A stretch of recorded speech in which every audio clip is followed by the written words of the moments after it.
Avatar, The Last Airbender, and The Legend of Korra are built on the idea of bending the 4 elements: water, earth, fire, and air. And from these 4 bending styles, there are sub-styles, which only the most powerful benders in the series achieve. We're going to look at all the sub-bending skills that appear in the Avatar series, and how each sub-bending skill relates to the 4 core bending styles. Bloodbending is a specialized skill and a rare variant of waterbending. Bloodbending allows the user to manipulate the water inside another body, allowing control over a victim's individual movements, and is often referred to as the highest level of waterbending. But it's also considered the darkest and the most deadly out of all the specialized techniques. So what better way to start off this list?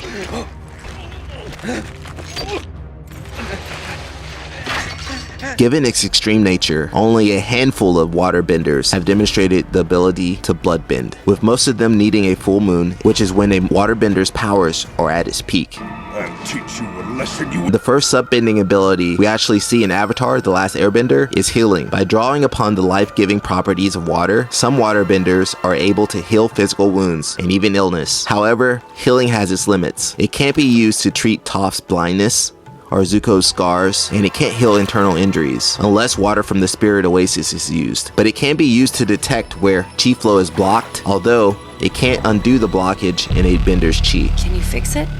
I can help guide your healing process, but whether you get better or not is up to you. Spirit bending is a variation of the healing technique that allows the user to instill a balance or imbalance within spirits. We see spirits being used in The Legend of Korra when a dark spirit is surrounded by water and that water begins to glow. This can change the spirit's energy from negative energy into positive energy, or from positive energy into negative energy.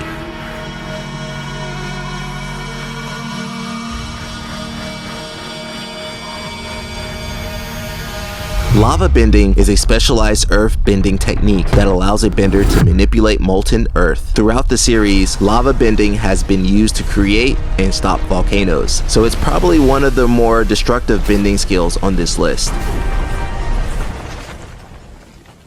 Incredible. Seismic sense is the unique ability to perceive an environment by feeling small vibrations through the ground, so it's very similar to sonar and echolocation. This skill allows earthbenders to perceive objects and people when they are in contact with the earth, and can also be used to detect when someone is lying by feeling their heart rate. And stick to the truth. I'll be able to tell if you're lying. And it's through mastering seismic sense that we get to our next sub-bending technique. Metal bending is a special set of techniques within earthbending, which allows an earthbender to indirectly bend processed metal by manipulating the trace amounts of earth within them. Metal bending was discovered and later perfected by Toph through her mastery of seismic sense. Woo! Toph, you rule. Because metal bending involves manipulating impurities in metal, Try to focus on the fine pieces of earth within the metal.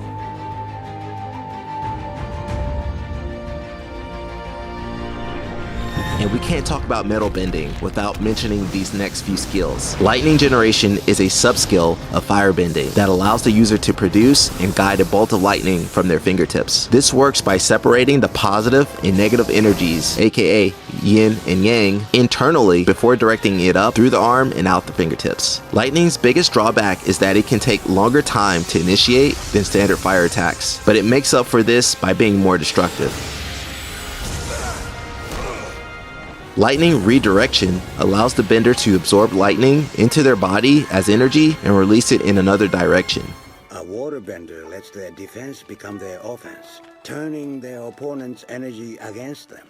I learned a way to do this with lightning. Redirecting force rather than opposing it head on. With lightning redirection, it's important that the energy flows from the fingertips of one arm through the stomach and outward towards the other arm, because if the lightning passes through the heart, it can be fatal.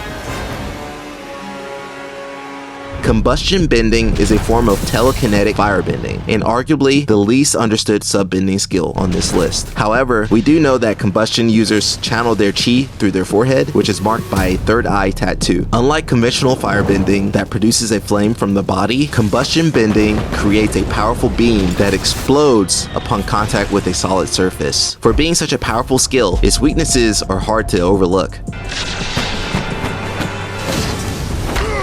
Flight, or weightlessness, is a complex and extremely rare skill. Did he just fly?